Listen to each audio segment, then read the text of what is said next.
Alguém já teve a sensação de que a Bíblia é um livro gigante e meio confuso? Pois é, o livro O Drama das Escrituras traz uma ideia que pode mudar tudo. E se a gente pensar na Bíblia inteira, de Gênesis a Apocalipse, não como vários livros, mas como uma única e grande peça de teatro? A ideia aqui é a gente descobrir qual é o nosso papel nela. Para muita gente, abrir a Bíblia pode ser uma experiência um pouco caótica. São 66 livros, um mais diferente do outro. Tem poesia, tem lei, tem profecia, tem um monte de histórias. E aí fica a pergunta, né? Será que existe uma linha, um fio que conecta tudo isso? Ou são só fragmentos soltos, uma coleção de textos sem muita ligação? Para a gente entender bem esse problema, os autores usam uma fábula bem antiga. Imagina a cena. 6 homens cegos encontram um elefante pela primeira vez. Um deles toca na pata e fala, com toda certeza: "Ah, é uma árvore." O outro pega na tromba e grita: "Não, é uma cobra." Cada um deles, na sua partezinha, tá certo. Mas sobre o que é o elefante de verdade, todos estão completamente errados. E é exatamente isso que pode acontecer quando a gente lê a Bíblia em pedaços isolados. A gente acaba com uma visão toda fragmentada. Ok, então, se o problema é essa fragmentação, qual seria a solução? A resposta está em enxergar a Bíblia não como fragmentos, mas como uma única e grande história unificada. E aqui vem a grande sacada. A Bíblia não se apresenta como uma história qualquer entre várias outras. Ela se apresenta como a história, a verdadeira narrativa que dá sentido a todo o resto. E olha, essa é uma afirmação bem ousada, que muda completamente o jeito da gente ler. Então, o conceito fundamental é este aqui. A Bíblia é, na verdade, um drama unificado que vai progredindo. É a história da ação de Deus para salvar e restaurar o mundo inteiro. Cada personagem, cada lei, cada salmo, tudo isso faz parte de um único enredo sobre o reino de Deus. Certo, faz sentido.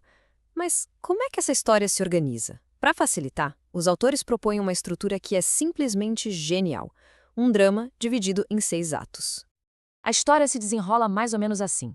No ato 1, a criação, tudo começa perfeito, o reino de Deus estabelecido. Mas aí, claro, vem o conflito no ato 2, a queda, a rebelião. A partir do ato 3, com Israel, Deus começa o seu grande plano de resgate, que chega no ponto mais alto, no clímax, no ato 4, com a vinda de Jesus. O ato 5, a igreja, é onde a gente está, é a continuação dessa história. E tudo isso está caminhando para uma grande resolução no ato 6, a nova criação.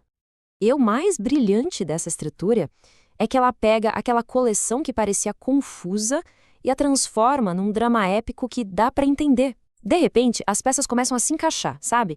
Gênesis se conecta com Apocalipse e tudo que está no meio passa a fazer parte da mesma grande história. Mas agora a gente chega na parte que é, para mim, a mais fascinante de todas. Se essa é a história, um drama em andamento, onde é que a gente entra nisso tudo? Qual é o nosso papel? Para responder, os autores usam uma metáfora incrível de um teólogo chamado N.T. Wright. Pensa só, um grupo de atores encontra o roteiro de uma peça desconhecida de Shakespeare. Eles têm os 4 primeiros atos completos e o começo do 5º, mas o final se perdeu. O que eles fazem? Eles precisam mergulhar nos atos anteriores, entender o enredo, os personagens, o tema, para então poderem improvisar o resto da peça de um jeito fiel à história, levando ela para o final que faz sentido. E aqui está a grande revelação. Nós estamos vivendo agora, exatamente na segunda cena do 5º ato. O clímax da peça, que foi a vida, a morte e a ressurreição de Jesus, já aconteceu. Mas a história ainda não terminou. E os atores que estão no palco agora? Bem, somos nós. E o que isso quer dizer na prática? Que nosso papel não é ficar repetindo o que já aconteceu nos outros atos, mas sim atuar de um jeito que seja coerente com tudo o que veio antes. A gente precisa mergulhar na história toda, da criação até Jesus, para saber como improvisar a nossa parte com fidelidade, conduzindo esse drama para o grande finale que já foi prometido. E falando em grande finale, para onde essa história toda está caminhando afinal? O que nos espera no último ato? O livro de Apocalipse nos dá uma imagem muito forte sobre isso. A conclusão da história não é uma fuga para um céu distante, é o contrário. É a vinda do céu para a terra. É a restauração completa de toda a criação, um lugar onde Deus habita com a gente e onde o sofrimento finalmente chega ao fim. E esse ponto é absolutamente fundamental. A esperança que a Bíblia apresenta não é sobre a destruição do nosso mundo, mas sobre a sua completa renovação. O objetivo final é um mundo curado, restaurado, é a redenção não só das pessoas, mas de todas as coisas. Isso tudo nos traz de volta para nossa cena, para o nosso momento no palco. Se esta é a verdadeira história do mundo, um drama épico sobre a redenção de tudo, e se nós somos os atores em cena agora, a pergunta que fica e que ecoa é, conhecendo a história inteira, como atuar na nossa parte?